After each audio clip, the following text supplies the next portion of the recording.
అన్నదాత మరోసారి దగాపడ్డాడు. 6 కాలం శ్రమించి పంట చేతికి వస్తుందని ఆశపడ్డ రైతన్నకు చివరికి నిరాశ మిగిలింది. నకిలీ విత్తనాలను అంటగట్టి విత్తన వ్యాపారులు జేబులు నింపుకున్నారు. కానీ అన్నదాత గుండెకు కోత మిగిల్చారు. నకిలీ విత్తనాలతో పంట చేతికి రాకపోవడంతో రైతన్నలు గుండెలు వీసేలా రోదిస్తున్నారు. నంద్యాల జిల్లాలో నకిలీ విత్తనాలు మొక్కజొన్న రైతులను నిలువున ముంచాయి. 6 కాలం శ్రమించి వేసిన పంట బాగా పెరిగి ఫలితం ఇవ్వకుండా రైతులను ముంచేసింది. పంట చేతికి రాకముందే నాశనం అవ్వడంతో అవి నకిలీ విత్తనాలుగా రైతులు గుర్తించారు. పంట కోసం లక్షల్లో అప్పులు చేసి పెట్టుబడి పెడితే చివరికి అది చేతికి అందకముందే మట్టిపాలు కావడంతో రైతన్నలు లబోదీపం అంటున్నారు. రైతులకు నకిలీ విత్తనాలు అంటగట్టిన విత్తన వ్యాపారులు మాత్రం తమకు ఎలాంటి సంబంధం లేదని తప్పించుకుంటున్నారు. పాండురంగాపురం రైతు సోదరులు రబీ పంటగా మొక్కజొన్న వేసుకోవడం జరిగింది. ఆ మొక్కజొన్నలో వచ్చినటువంటి కంప్లైంట్ మేరకు సీడ్ విత్తన చట్ట ప్రకారంగా ప్రిలిమినరీ ఇన్స్పెక్షన్ ఏఓ గారు చేసిన తర్వాత వచ్చినటువంటి రిపోర్ట్ను ఆధారం చేసుకొని డీటెయిల్ ఇన్స్పెక్షన్ కోసమని సైంటిస్టులకు రెఫర్ చేశాం. ఆ సైంటిస్టులకు రెఫర్ చేసిన మేరకు కంపెనీ వారి ఆధ్వర్యంలోనూ అదేవిధంగా రైతుల యొక్క సమక్షంలో మీడియా ముందు ఈరోజు ఫీల్డ్ ఇన్స్పెక్షన్ డీటెయిల్గా చేయడం జరుగుతుంది. సో ఇందులో భాగంగా శాస్త్రవేత్తలు పరిశీలన మేరకు వారు ఏం పరిశీలించారు అనేది డీటెయిల్గా రిపోర్ట్ ఇచ్చిన తర్వాత ఫర్దర్గా మనం రాబోయేటువంటి ఆ రిపోర్ట్ను ఆధారం చేసుకొని మనం ఏం చేపట్టాలనేది చట్టపరమైనటువంటి చర్యలు తీసుకోవడానికి అవకాశం ఉంది. కాబట్టి ఆ యొక్క టాస్క్ని మన శాస్త్రవేత్తలు ఆర్ఆర్ఎస్ నంద్యాల వారి ముగ్గురు రావడం జరిగింది. ఎంటోమాలజీ, పెథాలజీ, తర్వాత అగ్రానమీ శాస్త్రవేత్తలు రావడం జరిగింది. దాన్ని బేస్ చేసుకున్న తర్వాత ఫర్దర్గా మనం ఏం చేద్దాం అనేది డిపార్ట్మెంట్ యాక్షన్ ఉంటుంది. తర్వాత ఆ వచ్చిన రిపోర్టుని బట్టి కూడా రైతు సోదరులు వారికి మరి ఉన్నటువంటి పరిధిలో కన్జ్యూమర్ ఫోరం ఉంది, తర్వాత మిగతా పరిస్థితులు అవన్నీ కూడా ఉన్నాయి. కాబట్టి ఏ విధంగా ముందుకు సాగాలనే విషయాన్ని తర్వాత తదుపరి రిపోర్ట్ వచ్చిన తర్వాత మనం వివరంగా వారికి అందజేయడం జరుగుతుంది, రైతులకు అందజేయడం జరుగుతుంది. టిఏఓ సార్ దగ్గర నుండి మన ఏరియా సార్ కంప్లైంట్ ఇచ్చి ఉన్నారు. 4 రైతులు ఇక్కడ పాండురంగాపురంలో ఈ మెయిజ్ సీడ్ లో డ్యామేజ్ ఉంది ఫీల్డ్ లో, ఒకసారి వెళ్ళి చూసేసిరమ్మని చెప్పారు. 6 ఎకరాలు ఉంది ఫీల్డ్. అయితే ఇక్కడ చూసాము అంతా సిఎంహెచ్ 157 అనే వెరైటీ, ఈ హైబ్రిడ్ విజయలక్ష్మి సీడ్స్ నుండి తీసుకున్నారు రైతులు. మొత్తం 4 రైతులు ఇచ్చింది మొత్తం పొలాలు కూడా చూసాము, దాంట్లో డేటాలు తీసుకున్నాము. మన ఫార్మర్స్ ఎక్కడైతే చూపించారో అక్కడే వెళ్ళి మేము డేటా తీసుకొని కాప్స్ కూడా ఎక్కడెక్కడైతే డ్యామేజ్ ఉన్నాయో అవి తీసుకున్నాము. దీని రిపోర్ట్ వచ్చేసి మేము ఇంకా ఆఫీస్కి వెళ్ళిన తర్వాత దాని లెంత్, విడ్త్, ఇంకా ఎంత ఉంది అంత డేటా అంతా తీసుకొని దీనిపైన రిపోర్ట్ ఇవ్వడం జరుగుతుంది. రిపోర్ట్ ఇచ్చిన తర్వాతనే మాకు తెలుస్తుంది ఒకసారి కాప్స్ చూసిన తర్వాత. ఫీల్డ్ లో అయితే మొత్తం రైతులకి ఏది డౌట్ లేకుండా వాళ్ళు ఏది చెప్తే ఎక్కడ చూపిస్తే అక్కడే మేమైతే మొత్తం శాంపిల్స్ అన్ని తీసుకొని రెప్లికేషన్ వైజ్ గా శాంపిల్స్ 5 into 5 meters స్క్వేర్ లో ర్యాండమ్ శాంపిల్సే తీసుకున్నాము. ఎక్కడ డ్యామేజ్ అయితే అక్కడే, ఎక్కడ మంచిదైతే అక్కడే అని తీసుకోకుండా ర్యాండమ్ శాంపిల్సే తీసుకొని దానిపైనే డేటా ఇస్తాము. నంద్యాల జిల్లా పాండురంగాపురం చాపిరేవు రైతులు నకిలీ విత్తనాలతో దగాపడ్డారు. నంద్యాల పట్టణంలోని ఆర్టీసీ బస్టాండ్ సమీపంలో ఉన్న విజయలక్ష్మి సీడ్స్ దుకాణంలో క్రిస్టల్ కంపెనీకి చెందిన మొక్కజొన్న విత్తనాలను రైతులు కొనుగోలు చేశారు. మెరుగైన దిగుబడి ఇస్తాయని దుకాణదారులు రైతులను నమ్మించి నకిలీ విత్తనాలను అంటగట్టారు. ఇక్కడే వారి అంచనాలు తారుమారు అయ్యాయి. పంట భారీగా ఎదిగినా మొక్కజొన్న కంకులు మాత్రం ఆశించిన స్థాయిలో ఎదగలేదు. పంట ఎదగకపోవడంతో రైతులు బిత్తరపోయారు. ఎకరానికి 35,000 రూపాయలు సాగు కోసం రైతులు ఖర్చు చేశారు. ఇక కౌలు రైతులు 35,000 రూపాయలు సాగు కోసం 25,000 రూపాయలు కౌలు కోసం పెట్టుబడులుగా పెట్టారు. ఎకరానికి 35 నుంచి 45 క్వింటాల పంట దక్కాల్సుండగా ఎకరానికి 10 క్వింటాల పంట కూడా రాలేదు. దీంతో రైతులు తీవ్ర ఆందోళనకు గురయ్యారు.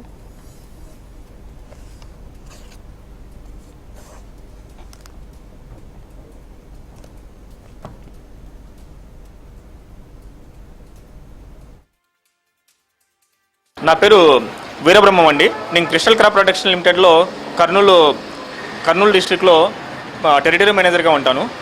మనకి క్రిస్టల్ క్రాప్ ప్రొటెక్షన్ లిమిటెడ్ అనేది గత 45 సంవత్సరాల అనుభవం ఉన్నటువంటి కంపెనీ. ఇది పురుగు మందులు, విత్తనములలో అలాగే రకరకాలుగా రైతులకు సేవలు అందించేటువంటి కంపెనీ. ఈ క్రిస్టల్ క్రాప్ ప్రొడక్షన్ లిమిటెడ్లో మనకి CMH 157 అనే రకం కొంచెము మనకి ఒక పాండురంగాపురంలో చిన్న ఇష్యూ రావడం జరిగింది. అది మనకి ఒక క్రిస్టల్ 157 అనే రకం, CMH 157 అనే రకం గత సంవత్సరం కూడా రైతులు సాగు చేశారు. ఈ సంవత్సరం కూడా మనము నంద్యాల చుట్టుపక్కల గ్రామ రైతులు అలాగే ఆలగడ్డ చుట్టుపక్కల గ్రామ రైతులు కూడా దీనిని సాగు చేయడం జరిగింది. ఈ యొక్క క్రిస్టల్ 157 అనేది మాకు ఇప్పుడు దాకా ఎప్పుడు కంప్లైంట్ రాలేదు. అలాగే రైతులు కూడా వాళ్ళ అనుభవ దృష్ట్యా మంచి దిగుబడి తీయడం జరిగింది. మనకి ఇప్పటి వరకు చూస్తే ఎలాంటి కంప్లైంట్ కూడా నమోదు కాలేదు. మొట్టమొదటిగా పాండురంగాపురంలో సాగు చేసినటువంటి ఒక 6 ఎకరాలు భూమిలో ఈ యొక్క 157 రకం అనేది కంప్లైంట్ జరగడం జరిగింది. దానికి కంపెనీ వాళ్ళు మా దృష్టికి వచ్చింది. మేము ఆల్రెడీ దాన్ని విజిట్ చేశాము. వాళ్ళు కూడా పాండురంగాపురం రైతులు కూడా డిపార్ట్మెంట్ RARSకి కూడా ఈ యొక్క కంప్లైంట్ ఇవ్వడం జరిగింది. శాస్త్రవేత్తలు అలాగే సార్ వాళ్ళు, మేడం గారు అందరూ వచ్చి అక్కడ శాస్త్రవేత్తలు కూడా దాన్ని విజిట్ చేసి తదుపరి నివేదిక ఇవ్వడం తదుపరి నివేదిక అనేది వాళ్ళు ఇస్తామన్నారు. అది వచ్చేంత వరకు మేము అంటే నివేదిక వచ్చిన తర్వాత దాని గురించి మేము కంపెనీ దృష్టికి కూడా తీసుకెళ్తాము. ఇది పక్కన రైతులు వేసినప్పుడు కూడా మంచి దిగుబడే వచ్చింది. మేము కూడా శాస్త్రవేత్తలు ఏదైతే నివేదిక ఇస్తారో దాని ప్రకారంగా కంపెనీ కూడా ముందుకు వెళ్తుందని అనుకుంటున్నాను. పాండురంగాపురం మాది. నేను విజయలక్ష్మి సీడ్స్ కంపెనీలో విత్తనాలు, క్రిస్టల్ కంపెనీ విత్తనాలు తీసుకొచ్చి విత్తనం నాటాము. మేము వేరే కంపెనీ విత్తనాలు అడిగితే అతను ఇది బాగుండిద్ది, ఇది 40 క్వింటాలు పంట వచ్చిద్దని మాకు ఈ విత్తనాలు ఇచ్చాడు. తీసుకొచ్చి వేసాము.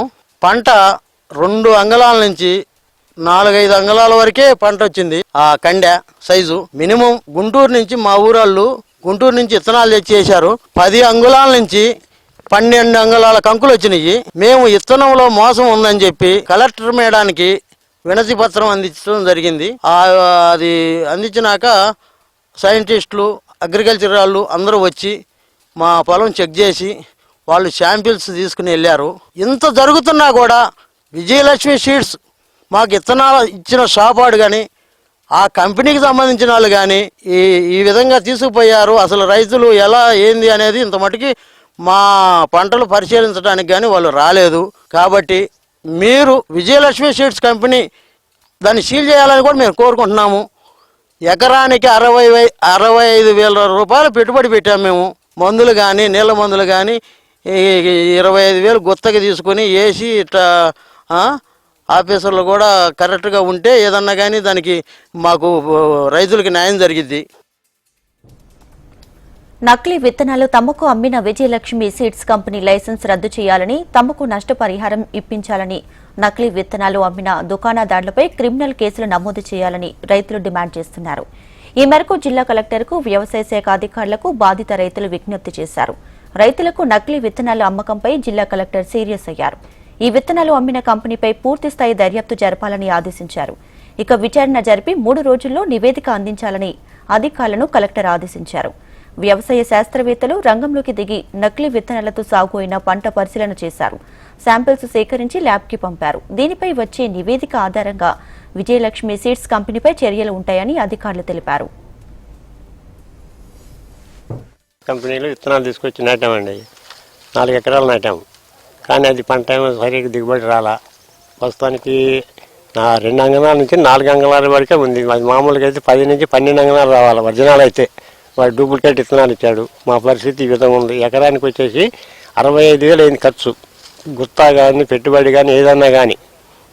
కానీ ప్రస్తుతానికి ఇది 10 క్వింటాలు 12 క్వింటాల కన్నా ఎక్కువ వచ్చే అవకాశం లేదు. దీనివల్ల మేము చాలా నష్టపోతున్నాము. ఈ క్రిస్టల్ కంపెనీ వాడు ఎక్కడున్నాడో ఏమో తెలియదు. ఈ విజయలక్ష్మి సీడ్ అతను మాత్రం మాకు సీడ్ ఇచ్చాడు. కానీ ఇతనే పట్టించుకోలే. వాళ్ళు అసలు రాలే. ఇది ఏ విధంగా ఉంటుందో మాకైతే తెలియలే. వాళ్ళని ఎట్లా కానీ మాకు ఏదైనా నష్టపరిహారంగా మేము కోరుకుంటున్నాము. ఈ క్రిస్టల్ కంపెనీ వాడు కడతాడు, విజయలక్ష్మి వాడు కడతాడు, ఎవరు కడితే తెలియదు. ఏది విధమైనా కానీ మా నష్టపరిహారం కట్టాలి. నకిలీ విత్తనాలు సరఫరా చేసిన క్రిస్టల్ కంపెనీ ప్రతినిధులు హెచ్ఎంటీవీతో మాట్లాడారు. తాము అన్ని పరిశోధనలు చేసి మేలు రకం విత్తనాలు మాత్రమే మార్కెట్కు అందిస్తున్నట్లు చెప్పారు. ప్రస్తుతం రైతులు సాగు చేసిన మొక్కజొన్న విత్తనాలు ఇతర ప్రాంతాల్లో రైతులు కూడా సాగు చేశారని, అక్కడ అధిక దిగుబడులు వచ్చాయని అంటున్నారు. పాండురంగాపురం, చాపిరేవుల గ్రామాల్లోనే ఇబ్బంది రావడం తమకు ఆశ్చర్యంగానే ఉందని క్రిస్టల్ కంపెనీ ప్రతినిధులు అంటున్నారు.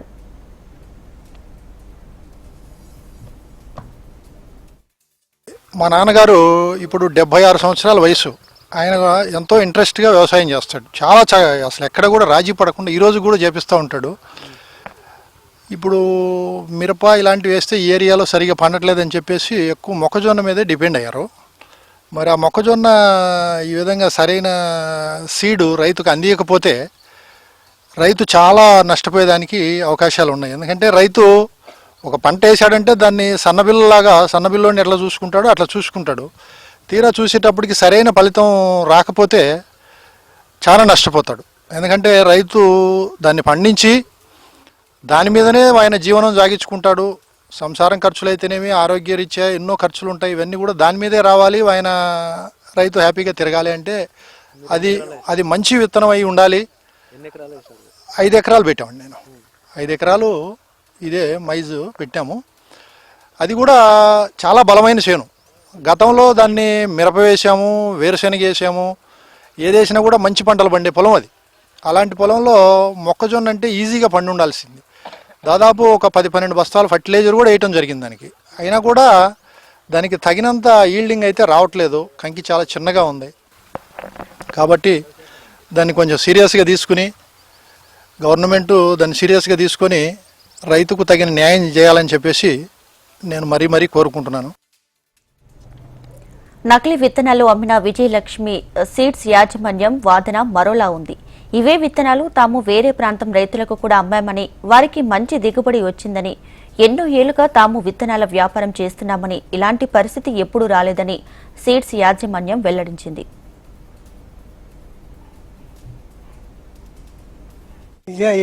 మా నాన్న తెచ్చటే అలా అమ్మడి చేసుకున్నాం. పెట్టుబడి బలం బాగానే వేసాం. ఈ నేల మందుల వల్ల ఇటు పురుగు పడిందంటే వాళ్ళు రకం ఇచ్చారు. అది కొట్టి అది పెద్ద పని చేయాల. కండెల చివరి కల్లా వేయలేక గింజలు సగానికి వేస్తున్నాయి. ఇటు జరిగింది. 4 చిల్లర 100 ఉండిద్ది. ఇదే కౌలు బౌలుతో అయితే 60-70 అయింది. ఏది కూలీలు కానీ నాలీలు కానీ నాటుకోతాం కొట్టుకోతాం. నాయన చెప్పేది అప్పులు అవుతున్నాయి. మరి వాళ్ళు తొందర చేస్తున్నారు. మరి ఏదో మా చెప్పులు మరి ఎట్లా కావాలో దిక్కు తెరవుతున్నా. నట్టపరారు కట్టాలి స్వామి. కట్టకపోతే మేము ఎట్ట బతకాలి? ఆ బతుకు తెరుగు కోసం ఇవన్నీ చేస్తుంది. అది ఎవరి వాదన ఎలా ఉన్నా ఇప్పుడు నష్టం వచ్చి భరించలేని కష్టం వచ్చింది బాధిత రైతులకే. వారి కష్టం మట్టిపాలైంది. తెచ్చిన అప్పులు కుప్పలుగా మారాయి. వాటి నుంచి బయటపడాలంటే తమకు న్యాయం చేయాలని రైతులు కలెక్టర్ను వేడుకుంటున్నారు.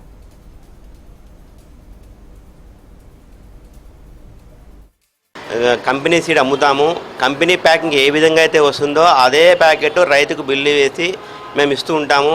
అదే కాకుండా మేము ఇచ్చిన ప్యాకెట్లు రైతులు పండించిన పంటని పరిశీలించి ఇది బాగుంటుంది అని చెప్పి వాళ్ళకు కూడా మేము ఒక 50 మంది 100 మంది రైతులను పిలుచుకొచ్చి ఫీల్డ్ డే మాదిరి పెట్టి చూపించి తర్వాత అమ్మడం జరుగుతుంది. అదేవిధంగా కూడా ఈ క్రిస్టల్ అనే వెరైటీ మేము పోయిన సంవత్సరము ఈ క్రిస్టల్ CMH 157 అనే రకం ఇదే రకము పోయిన సంవత్సరము గాజులపల్లి ఏరియాలో ఇవ్వడం జరిగింది. రైతు పేరు వెంకటేష్ గౌడు. ఆయన పంట కూడా మేము చూసాము. ఆ చుట్టుపక్కల ఉన్న రైతులందరూ కూడా చూశారు. బాగుందని చెప్పి మేము కూడా బాగుందని చెప్పి క్రిస్టల్ కంపెనీ కూడా MNC కంపెనీ ఇది. మా ప్యాకింగ్ అయితే ఏముండదు. సొంతంగా అది తయారు చేసేది ఏముండదు. అంతా కూడా కంపెనీ నుంచి ఏ విధంగా వచ్చిందో అదే అమ్ముతాము. సో అదే విధంగా మేము రైతులకు చూపించి మేము ఈ ప్రొడక్ట్ కూడా అమ్ముతూ ఉంటాం ప్రతి సంవత్సరం కూడా. అందుకోసం 30 సంవత్సరాల నుంచి రైతుల దగ్గర మాకు ఎటువంటి సమస్యలు లేకుండా మేము ముందుకు సాగుతూ ఉన్నాము.